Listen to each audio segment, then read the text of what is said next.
కళ్యాణ వైభోగం జీ తెలుగులో చాలా సక్సెస్ఫుల్గా కంప్లీట్ అయింది ఈ సీరియల్. ఎన్నో ఏళ్ళు నడిచింది ఈ సీరియల్కి ఉన్న ఫ్యాన్ బేస్ అటువంటిది.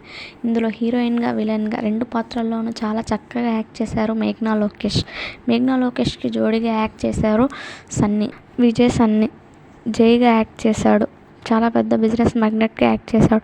బిజినెస్ తప్ప వేరే ప్రపంచమే తెలియనట్టుగా బిహేవ్ చేసేవాడు జై. ఇక హీరోయిన్కి మదర్గా యాక్ట్ చేశారు భావన. ఇందులో Swaroopa Srinivas number 1 business women. Not only in women, మొత్తం అక్కడున్న కంపెనీలోకెల్లా తనదే నెంబర్ 1 కంపెనీగా స్వరూప శ్రీనివాస్ నడిపించారు. ఇక స్టోరీ విషయానికి వస్తే, జై వాళ్ళ ఫ్యామిలీకి ఎప్పటి నుండో ఒక పెద్ద శాపం వెంటాడుతూ ఉంటుంది. అదేంటంటే, వాళ్ళ కుటుంబంలో ఏ మగపిల్లాడు పుట్టినా తనకి పెళ్ళైన తన మొదటి భార్య చనిపోతూ వస్తుంది. అలాగే జై తన మొదటి భార్య కూడా చనిపోతుందని వాళ్ళ పూర్వ పండితులు చెప్పారు. ఆ తర్వాత జై స్వరూప శ్రీనివాస్ గారి అమ్మాయిని పెళ్లి చేసుకోవాలనుకుంటాడు. ఎందుకంటే తను పెళ్లి చేసుకుంటే తన బిజినెస్ వ్యాపారం చాలా బాగుంటాయని, తను ఇంకా నెంబర్ 1 స్థాయికి వెళ్ళొచ్చు అనుకుంటాడు. కానీ స్వరూప శ్రీనివాస్ వాళ్ళ కూతురి, అదే తన పేరు వచ్చేసి నిత్యకి జైకి చాలా గొడవ అయి ఉంటుంది. ఎందుకంటే వాళ్ళిద్దరూ ఒక గిఫ్ట్ షాప్లో కలిసి ఉంటారు. ఇద్దరు ఒకే గిఫ్ట్ కొనాలనుకుంటారు. దానికోసం జై చిటికెలు వేసి మాకు ఈ గిఫ్ట్ కావాలంటాడు. దాంతో నిత్య కోపం వచ్చి, అలా చిటికెలు వేస్తే మీకు గిఫ్ట్ ఇవ్వరు, మీకు గిఫ్ట్ కావాలంటే మర్యాదగా అడగాలి, ఇలా అడగడం పద్ధతి కాదు అని చెప్పి వాళ్ళిద్దరి మధ్య చాలా పెద్ద గొడవ అవుతుంది. వాళ్ళిద్దరూ స్వరూప గారి కోసమే ఆ గిఫ్ట్ తీసుకోవాలనుకుంటారు. కానీ వాళ్ళిద్దరికీ ఆ విషయం తెలియదు. ఇక జై స్వరూప గారిని కలిసి, ఈ గిఫ్ట్ మీకోసమే నేను చాలా స్పెషల్గా చేయించానని చెప్పి స్వరూప గారికి ఇస్తాడు. స్వరూప గారు దాన్ని చూసి థ్యాంక్ యూ జై అని చెప్తాడు. ఇక స్వరూపకి కూడా జై ఎంత పెద్ద బిజినెస్ మ్యాగ్నెటో, తనకి ఎంత తెలివి ఉందో తెలుసు కాబట్టి, ఓకే జై ఇంకేంటి విశేషాలు అంటే, జై స్ట్రైట్గా పాయింట్కి వస్తాడు. మీ కూతుర్ని నాకు ఇచ్చి పెళ్లి చేయండి, మన ఇద్దరం నెంబర్ 1 అవుతాము అని చెప్తాడు. స్వరూప కూడా ఓకే అని చెప్తుంది. ఆ తర్వాత జై స్వరూప వాళ్ళిద్దరూ నిత్యాన్ని చూడకుండానే పెళ్లి చేసుకుందామని ఫిక్స్ అవుతారు. ఇక జై నిత్యం చూస్తాడు. వాళ్ళిద్దరూ అయ్యో నేను పెళ్లి చేసుకునేది నిన్న అని ఇద్దరు షాక్ అవుతారు. ఇక నిత్యకి జై ఎలా ఉంటాడో తెలిసిపోయింది కాబట్టి, తనతో జరిగిన గొడవ వల్ల వాళ్ళకి ఆల్రెడీ ఎంగేజ్మెంట్ అయి ఉంటుంది. వాళ్ళిద్దరు ఒకరినొకరు చూసుకోకుండానే ఎంగేజ్మెంట్ చేసుకుంటారు. ఆ ఎంగేజ్మెంట్ రింగును కూడా జై ముఖాన కొడుతుంది. ఇక జై ఎలాగైనా సరే నిత్యని నేను పెళ్లి చేసుకోవాలి, నేను నెంబర్ 1 అవ్వాలన్న ఇంటెన్షన్తో నిత్యని ఇంప్రెస్ చేయడానికి ట్రై చేసి నిత్యని ఇంప్రెస్ చేస్తాడు.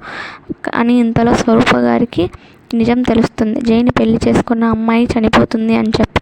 అందుకు స్వరూప, నిత్య నువ్వు జైని పెళ్లి చేసుకోవడానికి వీల్లేదు, నువ్వు జైని పెళ్లి చేసుకుంటే చనిపోతావు అని చెప్తుంది. దానికి నిత్య, మామ్ నాకేమైనా పర్లేదు, నేను ఖచ్చితంగా జైని పెళ్లి చేసుకోకుంటే కూడా చనిపోతాను, జై నాకు కావాలి అని చెప్పి వాళ్ళ మమ్మీతో బలవంతం చేస్తుంది. అప్పుడే వాళ్ళకి నిత్యలాగా ఉండే ఒక అమ్మాయి కనిపిస్తుంది. తన పేరే మంగ. తను స్వరూప గారికి ఇంకో కూతురు. కానీ ఆ విషయం స్వరూపకి కాదు, ఎవరికీ తెలియదు. యాక్సిడెంట్ అవుతుంది నిత్యకి. సో నిత్య ప్లేస్లో మంగని యాక్ట్ చేపిస్తారు. జై నిత్యనైతే ఇంప్రెస్ చేస్తాడు, కానీ నిత్యని ఎప్పుడు లవ్ చేస్తున్నాడు. ఎప్పుడైతే నిత్య ప్లేస్లో ఒక మంగ వస్తుందో, మంగ చిలిపి చేష్టలకి, తన ప్రవర్తనలకి జై చాలా ఇంప్రెస్ అవుతాడు. అలా ఇంప్రెస్ అయ్యి తన బిజినెస్ అనే మైండ్ సెట్ని పక్కన పెట్టి హ్యూమన్ వాల్యూస్కి, ఎమోషన్స్కి రెస్పెక్ట్ ఇచ్చేవాడు. అప్పటి నుండి నిత్యని మంగ అని తెలియక మంగని నిత్య అని కలవరిస్తూ నిత్య మీద చాలా లవ్ పెంచుకుంటాడు. జై అలా మంగని ఎక్కువ ఇష్టపడడం చూసి నిత్య తట్టుకోలేక, మమ్మీ ఇక నా ప్లేస్లోకి నేను వెళ్తాను, ఇక ఆ మంగ నా వాళ్ళలాగా యాక్ట్ చేయడం నాకు ఇష్టం లేదు అని చెప్తుంది. అప్పుడు నిత్య వాళ్ళ మమ్మీ, నువ్వు ఈ పరిస్థితుల్లో నువ్వు వెళ్ళి జై ముందర ఉండడం కరెక్ట్ కాదు బేబీ అని చెప్తుంది. అప్పుడు నిత్య, అయినా పర్లేదు నేను వెళ్తాను, నేను మంగలాగా యాక్ట్ చేయగలను, నాకు వచ్చు అని చెప్పి మంగని ఇంట్లో నుండి తీసుకెళ్తుంది. ఇక నిత్య జైతో ఎంతో సరదాగా ఉండాలని ప్రయత్నిస్తుంది. అది నచ్చక జై, ఏంటి నిత్య నువ్వు ఎప్పుడు లేనిది కొత్తగా బిహేవ్ చేస్తున్నావు అంటాడు. అప్పుడు నిత్య, ఇప్పుడు నేను ఆ మంగళ యాక్ట్ చేయాలా, ఇది నా వల్ల అయ్యే పని కాదని చెప్పి కొంచెం బాధపడుతుంది. ఇక తర్వాత ఎలాగో మొదటి భార్య చనిపోతుంది కాబట్టి మంగకి జైకి వాళ్ళు పెళ్లి చేస్తారు.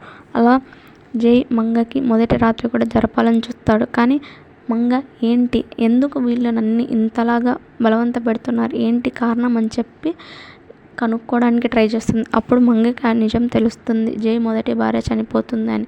సో నిత్య ఇదే సమయంలో నిత్య మంగ ఇద్దరు వేరు వేరని జైకి కూడా తెలుస్తుంది. ఆ తర్వాత మంగ జై ఇద్దరు కలిసిపోతారు. ఇలా సీరియల్ ఎండ్ అవుతుంది. ఇలాంటి మరిన్ని అప్డేట్స్ కోసం మా ఛానల్ని లైక్ చేసి సబ్స్క్రైబ్ చేసుకోండి అండ్ అలాగే సపోర్ట్ చేస్తూ ఉండండి. Thank you friends.